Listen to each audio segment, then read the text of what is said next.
Friends, आज की video में मैं आपको बहुत ही बेसिक सी ट्रिक के बारे में बताने जा रहा हूँ। आप में से कुछ व्यूअर्स ऐसे होंगे जो एक्सेल में बिगिनर्स हैं और उनको एक्सेल में काफ़ी कुछ ऐसी बेसिक सी जानकारी है जो नहीं मालूम है।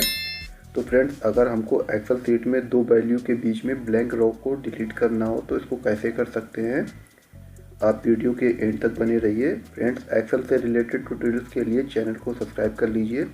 वीडियो अच्छी लगती है तो उसको लाइक करें और ज़्यादा से ज़्यादा शेयर करें। तो वीडियो को शुरू करते हैं।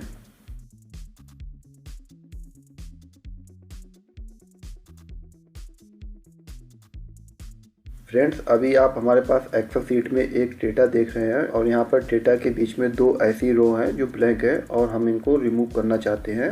तो इसको रिमूव करने के लिए दो तरीके हैं। एक, हम शॉर्टकट की के थ्रू भी इसको रिमूव कर सकते हैं। दूसरा, हम इसको माउस की हेल्प से भी रिमूव कर सकते हैं। तो पहले हम शॉर्टकट की के थ्रू हम कैसे इसको रिमूव कर सकते हैं, पहले हम इसको सिलेक्शन करेंगे। जितनी भी रो को हमें डिलीट करना होता है पहले हम रो का सिलेक्शन करेंगे। यहाँ पे दो रो को हमें डिलीट करना है तो हम रो का सिलेक्शन करेंगे। शिफ्ट के साथ में सेकेंड रो को भी हम सिलेक्ट करेंगे और कंट्रोल माइनस प्रेस करेंगे, कुछ इस तरीके से। तो आप देखेंगे कि जो ब्लैंक रो है वो डिलीट हो चुकी हैं।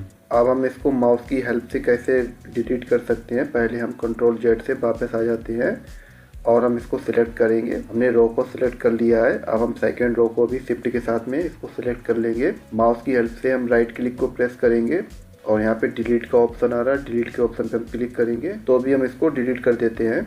तो फ्रेंड, ये बहुत ही बेसिक सी जानकारी है और ये वीडियो बिगिनर्स के लिए है। उम्मीद करता हूँ आपके लिए जानकारी काफ़ी यूजफुल होगी।